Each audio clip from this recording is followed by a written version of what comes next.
Olá, seja muito bem-vindo a esse vídeo. Esse vídeo é a continuação da série de estudos sobre o Sermão da Montanha, que está na Bíblia, na forma mais completa, no livro de Mateus, capítulos 5, 6 e 7. Hoje nós vamos estudar o capítulo 6. Então, Jesus continua o seu discurso, e nesse capítulo o que se destaca seria a esmola em segredo, orar em segredo, a verdadeira oração, que seria o Pai Nosso, o jejuar em segredo, o verdadeiro tesouro, o olho é a lâmpada do corpo, Deus e o dinheiro e abandonar-se à providência. Então, nos versículos 1 ao 4, Jesus fala para que não demos esmola a fim de sermos vistos e glorificados pelos outros. Se assim fizermos, já teremos recebido a nossa recompensa. E se a gente fizer em secreto, Deus virá nos recompensar. Seguindo a mesma linha de pensamento, no versículo 5 e 6, ele fala para quando orarmos, não fazermos em pé na frente dos outros, a fim de sermos vistos pelos homens. Ele fala para entrarmos no nosso quarto, fecharmos a porta e orarmos. E o Pai que está em segredo nos recompensará. E ele fala também, entre os versículos 7 e 14, para não fazermos orações longas, com muitas repetições. Ele fala que Deus já sabe o que a gente precisa. E ele ensina para nós o Pai Nosso, que é uma oração muito bonita e completa. E no final, depois que ele ensina o Pai Nosso, ele fala que devemos perdoar os outros para que Deus nos perdoe. Então, nesse começo de discurso, é muito interessante observar como Cristo ele destaca a modéstia, a humildade, aquilo que fazemos não porque os outros nos vejam e falem: nossa, olha como você é iluminado, nossa, olha como você é temente a Deus, porque isso são estratégias que mexem com a nossa vaidade e que nos fazem cair em pecado. Então, essas primeiras recomendações são até tranquilas de seguir, né? A gente não precisa fazer aquela oração caprichada com palavras difíceis. Não, podemos orar do nosso jeito, na nossa cama, antes de dormir, em segredo. Seguindo aqui, entre os versículos 16 e 18, ele também fala para a gente não jejuar tomando um ar sombrio e abatido, né? Se a gente for jejuar, passar uma água no rosto, né? Ficar alegre, para as pessoas não saberem que nós estamos jejuando. A mesma coisa, né? Não tentar fazer obras querendo que os outros nos glorifiquem.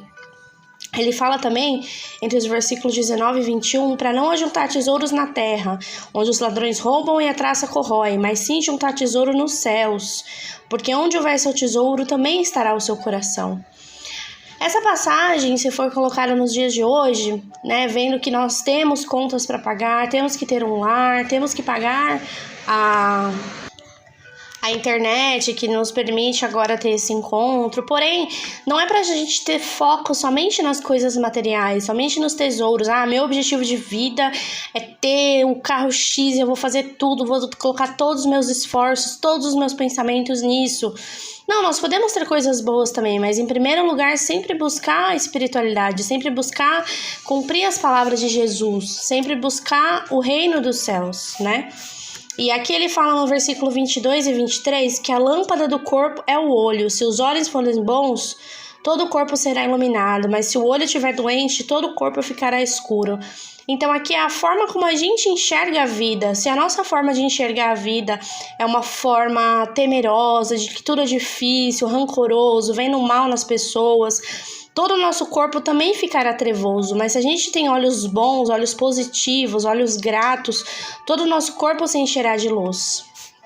Ele fala aqui também, no versículo 24, que não se pode servir a Deus ao dinheiro, porque senão você amará um e odiará o outro.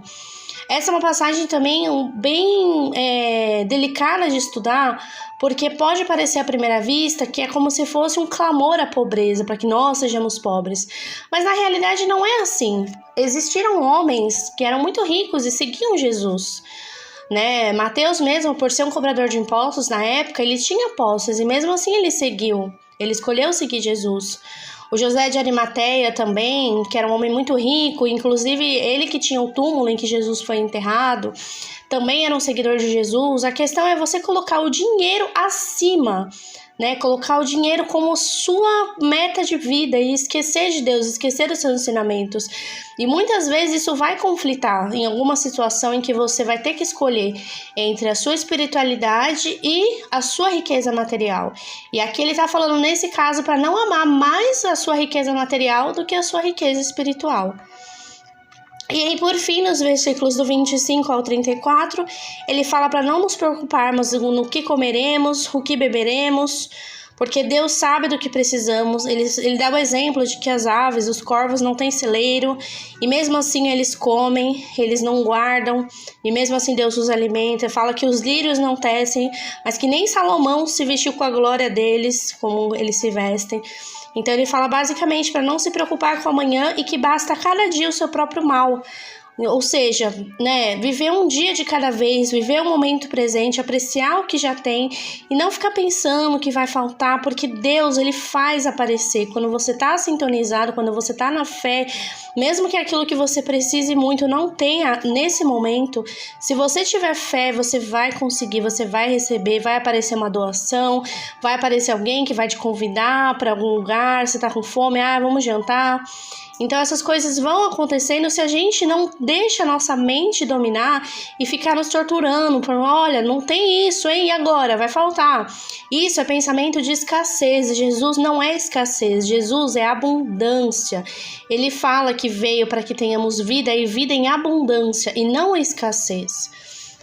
Então, terminando agora o capítulo 6, a síntese que eu consegui tirar de todos os ensinamentos é que Jesus fala principalmente sobre a modéstia, de fazer algo não para ser visto e louvado pelos homens, mas para agradar ao Pai. Ele fala sobre soltar o apego ao dinheiro e às preocupações, e sobre como quando a gente está com o coração puro, a gente enxerga a realidade da forma de ver a vida também com pureza, com luz. Ele critica a vaidade e estimula a modéstia e a humildade. Então, esse foi o estudo do capítulo 6.